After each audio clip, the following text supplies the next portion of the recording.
What happens when the man who signs the checks gets treated like a nobody at his own airport gate? It had been 8 years since Silas Avery bought the small chain of airport food stands and lounges from an aging entrepreneur who wanted out. Back then, there were only 6 locations. Now, there were 16 across major U.S. airports. Silas turned a sleepy operation into a growing chain known for quick meals, clean seating, and respectful service, especially for travelers who needed a little extra care. Or so he thought.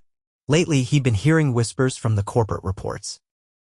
Customer ratings at the Dallas-Fort Worth Gate location were slipping. A few online reviews mentioned workers being indifferent, and one even said rude to a man in uniform. That rubbed Silas the wrong way. But he didn't want to jump to conclusions. Sometimes people exaggerate online. Still, something felt off. So he decided to see with his own eyes. Silas was known in corporate but had never visited each location in person, especially not the ones he acquired after the expansion 2 years ago. He'd always left that to district managers. The Dallas location was one of the newer ones. None of the staff had met him in person. Perfect. He grew out some stubble, wore a faded hoodie, and rolled a carry-on bag behind him. The kind of outfit that made you blend into an airport crowd. His assistant helped set up a fake identity and even printed a realistic travel itinerary. He was now Sean Adams, heading to Atlanta with a layover in Dallas. All part of the disguise. He arrived at DFW around 2:40 p.m. just in time for the afternoon rush. The Gateside Food Lounge was packed. Families. Businessmen. A few soldiers in uniform. The line for the food counter was long and slow. Silas joined it and kept his eyes open. A short woman behind the counter, her name tag read Tina, was barking orders across the kitchen. "Come on, we got a plane boarding in 20 minutes. Move it." The guy on the register, lanky and maybe in his 20s, looked bored. His name tag said Bryce. He barely looked at customers. No greeting, no smile. Just, "What do you want?" Silas noticed something right away. No one was cleaning tables. Trash bins were full. The napkin dispensers were empty. He saw an older man in a wheelchair with a small service dog struggling to find a clean place to sit. Nobody helped him. Silas stepped out of line and walked closer to where the man finally parked himself near the far corner. That's when it happened. A voice cut through the noise. "Bet he's just faking it for the early boarding." Silas turned. It was Bryce, muttering to Tina while pointing his chin toward the man in the wheelchair. Tina didn't flinch. Please, he probably tripped over his own ego overseas. They both laughed. Silas stood frozen. The man in question wore a faded army jacket. His right pant leg was pinned up. He'd lost a leg, no doubt about it. Maybe overseas. Maybe not. Didn't matter. What mattered was that 2 employees at his company just mocked a wounded veteran loud enough for people nearby to hear. Silas's jaw clenched. But he didn't blow his cover. Not yet. Instead, he walked over to the man. "Mind if I sit?" he asked. The man looked up and nodded. "Sure. Better than standing," he said with a dry chuckle. "Silas, Saturday, rough day." The man shrugged.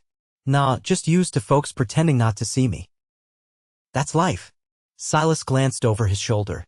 Tina and Bryce had gone back to pretending to work. "You served 20 years. Lost this in Fallujah. But I got back home, started a Littlewood shop in Missouri. My daughter's getting married next week. That's why I'm flying." Silas forced a smile. "She's lucky." The man looked down for a second.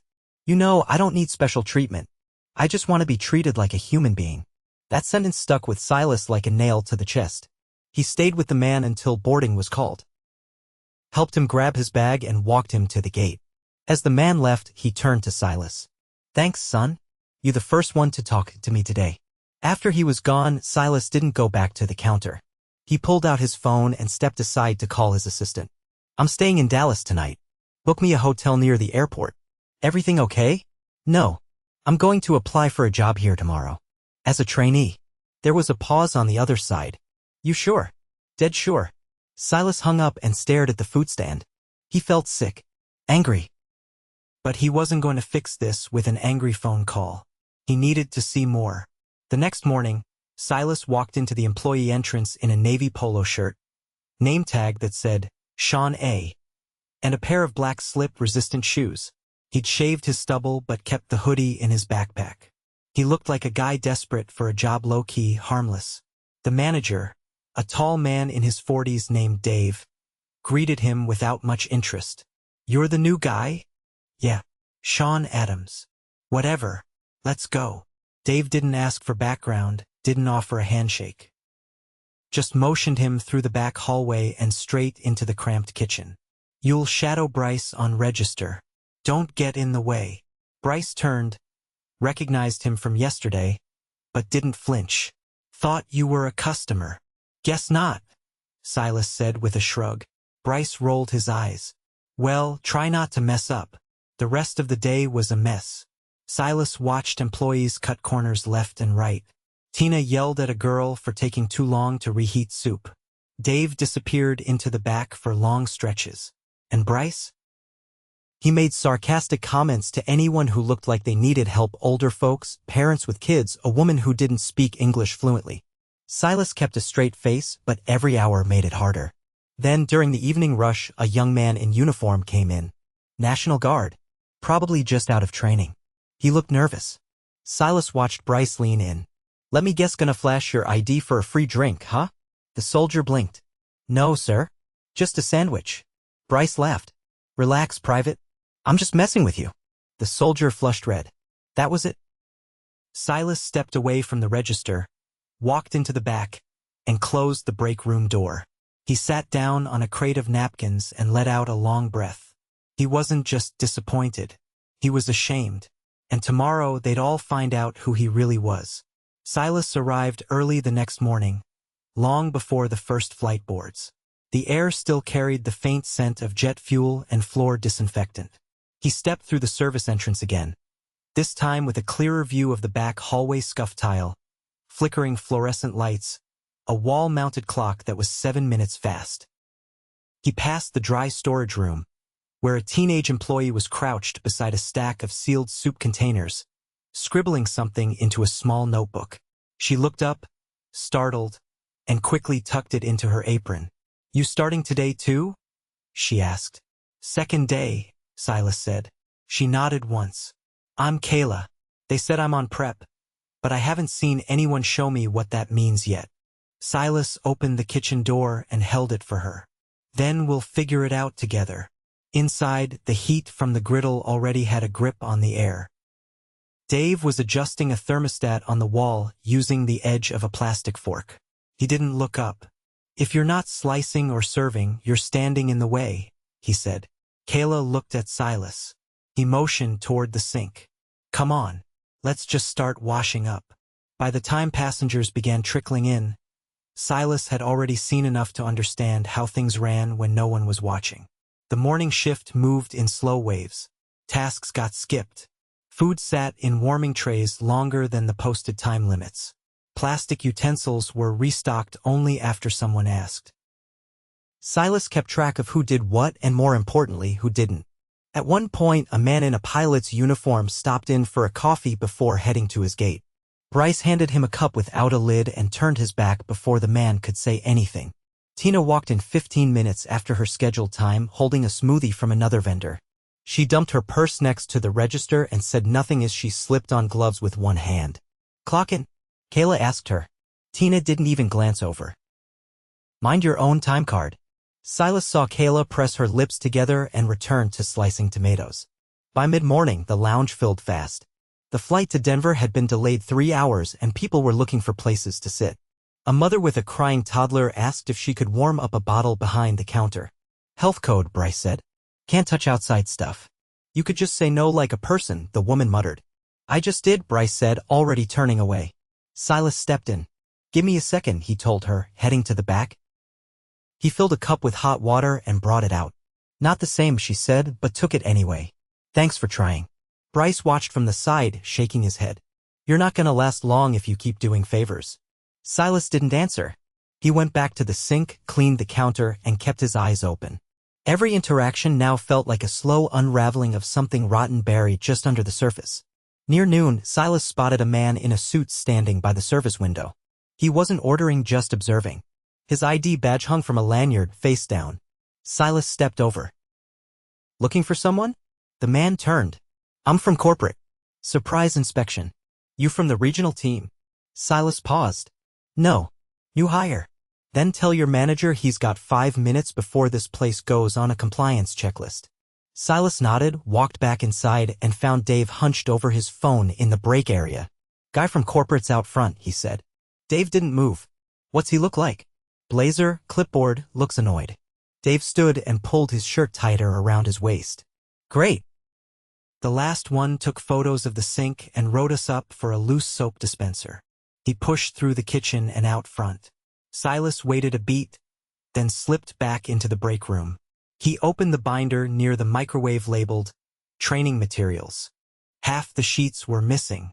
One entire section, Customer Interaction Protocol, was gone. He made a mental note, closed it, and rejoined Kayla near the prep station. Is it always like this? She asked, voice low. Silas kept slicing onions.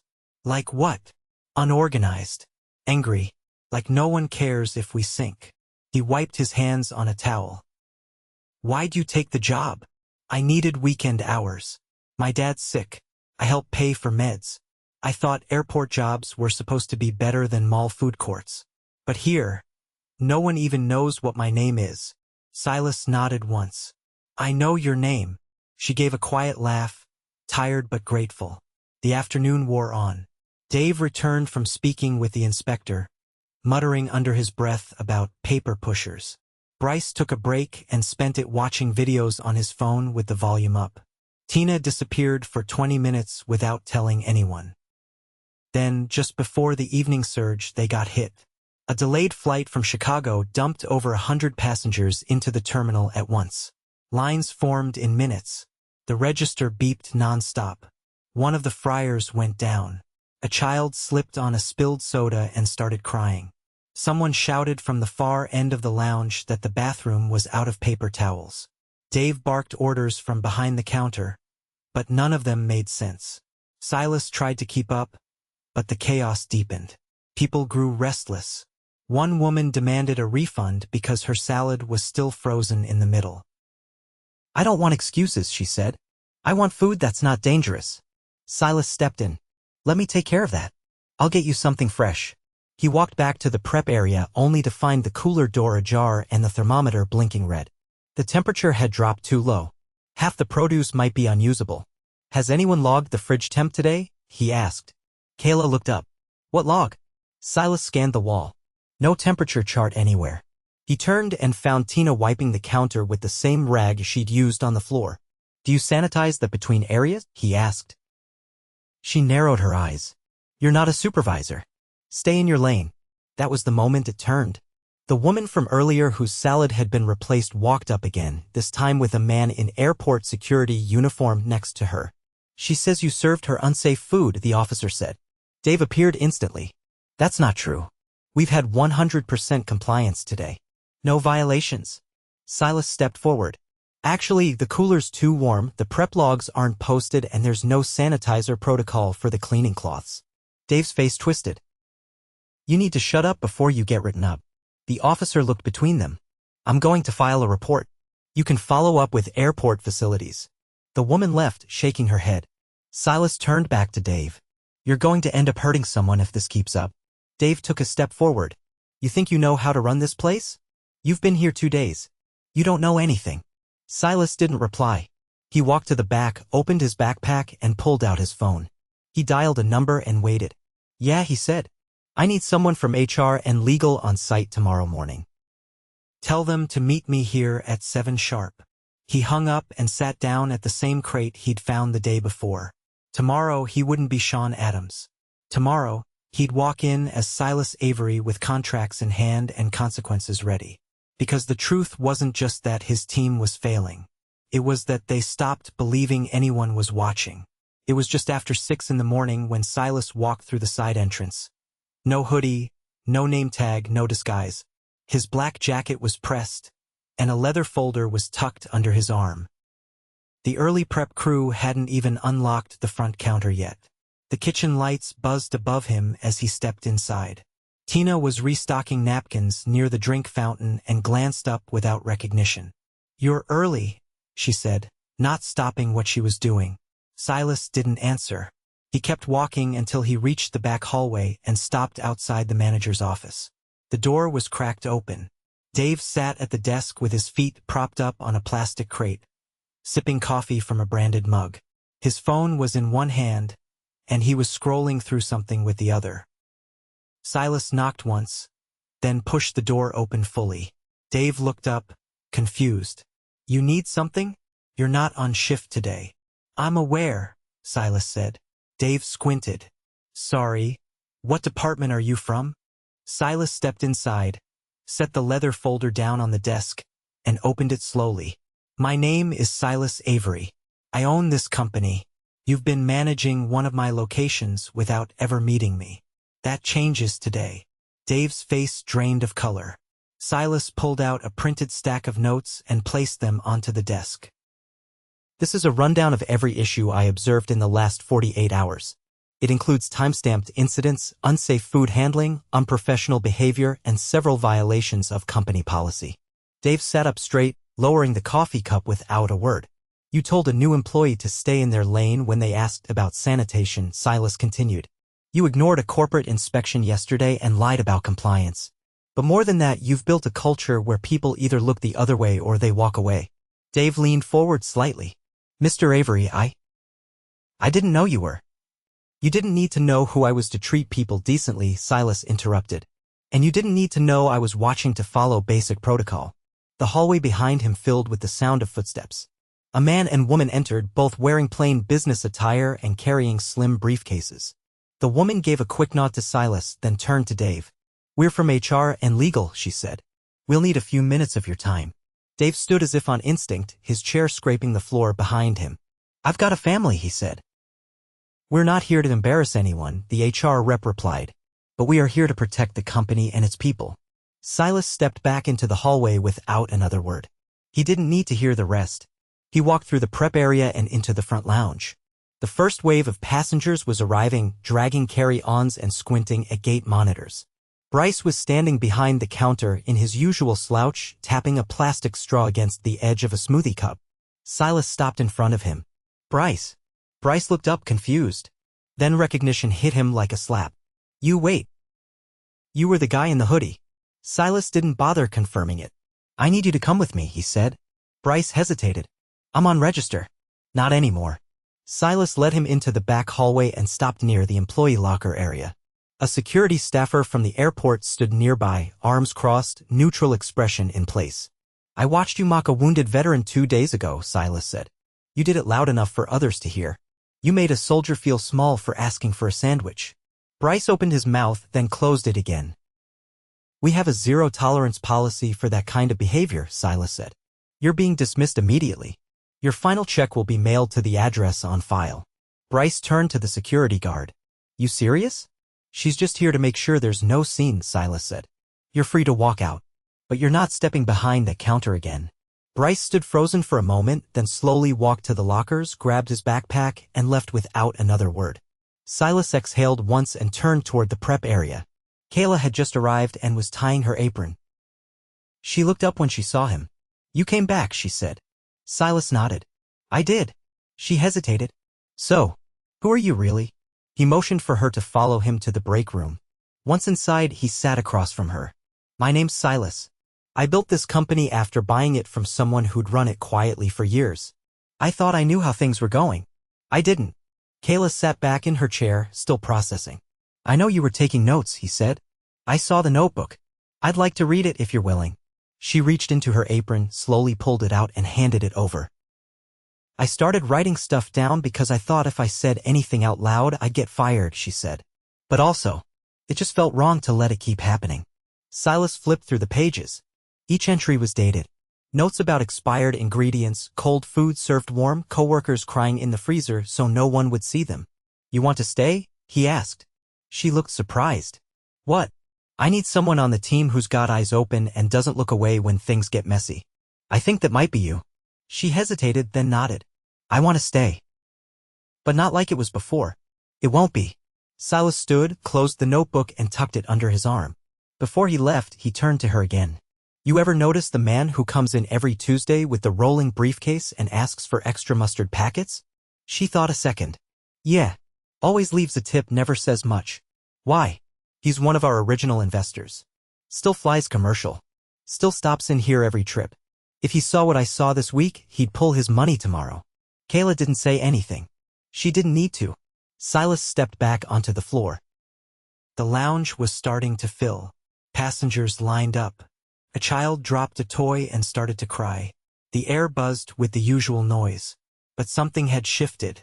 Tina had been called into HR just after Dave. She would not be returning either.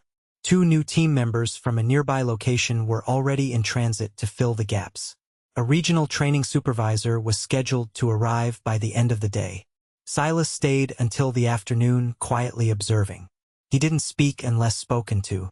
He watched Kayla show a newer hire how to organize shelf stock properly. He saw a guest ask for a seat to be wiped down and an employee respond immediately. At one point, a man in a wheelchair rolled in, backpack on his lap. Nobody stared. Nobody ignored him.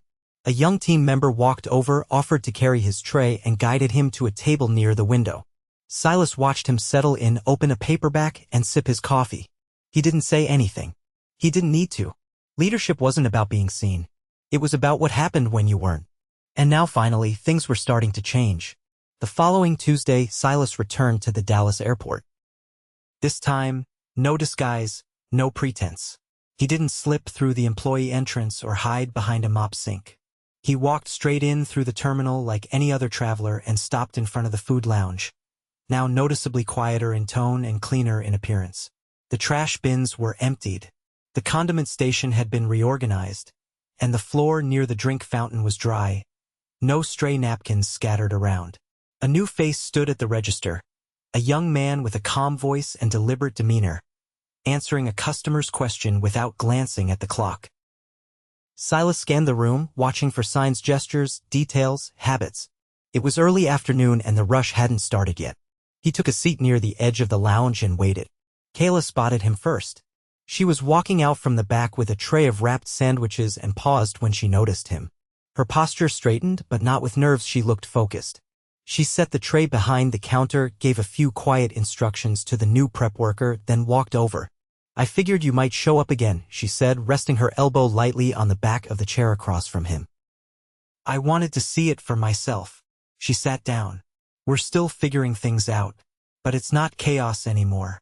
People actually talk to each other now. And not just about who's covering whose shift." He reached into his coat pocket and pulled out a folded sheet of paper. "Corporate approved your transfer," he said. "You'll start working with the regional training team next month. You'll be based in Houston, 3 days a week. The rest remote." Her eyes widened slightly. "That's real. You earned it." She nodded slowly, absorbing it. "I didn't expect any of this. I thought if I spoke up, someone would just tell me to keep my head down or find another job. I know. That's what most people expect. Because that's what usually happens." A man in a gray vest walked by and dropped a receipt into the trash with careful aim, then nodded at Kayla as he passed. She gave a quick wave back. "Some of the staff that left," she said. "They reached out last week, said they'd heard things were changing. 2 of them reapplied. We rehired one." Silas leaned back slightly. "You made that call?" "I asked the new manager to interview her. She fit." It had been 5 days since Silas had terminated Dave and Tina. HR had assigned a temporary manager from the Austin location and a permanent replacement was due in next week. But Kayla had quietly become the center of the operation. Not through orders or authority, through steadiness. He noticed a small dry erase board mounted near the prep station. It listed tasks by name and time, initials next to each entry, updated hourly. No one had mentioned it to him. No one needed to. "You put that up?" he asked. She smiled faintly. It was cheaper than printing logs no one read. Before he could respond, an older woman approached the table holding a tray with 2 drinks. "Sorry to interrupt," she said. "I couldn't help overhearing. You're the owner." Silas stood. "Yes, I am. I just wanted to say thank you. My husband and I fly through here every month to see our son. He's stationed in Quantico. Last time we came through, it was different. Loud. Messy. But today? Staff helped us find a charger, someone cleaned up a spill without being asked. It feels respectful here. You don't get that much in airports." Silas nodded. "Thank you for saying that." She turned to Kayla. "Whatever they're paying you, I hope they double it." Kayla laughed softly. I'll pass that along. The woman walked back to her table and Silas sat again. I've been thinking about what went wrong, he said. Not just here. Across the whole company. We got so focused on growth that we started measuring too much by margins and not enough by moments. Kayla tapped her fingers lightly against the table's edge. You can't track empathy on a spreadsheet. No. But you can build systems that reward it. He handed her a second envelope sealed. What's this? She asked. New program we're piloting. It's called Ground Level Impact. Every location will nominate one team member per quarter based on peer feedback and customer mentions. No forms, no quotas. Just stories. The ones that stick. You're the first recipient. She didn't open it, just held it in her hands. I don't know what to say. You don't have to say anything. Just keep doing what you're doing. Quiet leadership is still leadership. A boarding call rang out overhead and a few passengers began to gather their things. Silas stood, zipped his jacket. I'm heading to Denver. Just for a day. Checking on another location. No disguises this time. Think you'll go undercover again? He paused, then shook his head. I don't need to. I just need to be present. That's what I forgot. As he turned to leave, she called after him. Mr. Avery. He turned halfway. You know that veteran? The one from earlier last week? Yes. He came back yesterday. Sat in the same corner. I made sure he had a clean table and fresh coffee. He didn't say much, just gave me this little salute when he left. Silas let the moment hang there, unspoken. Some things didn't need follow-up. He nodded once and walked away, disappearing into the din of the terminal. No hoodie, no disguise. Just a man finally stepping into his own company with both eyes open.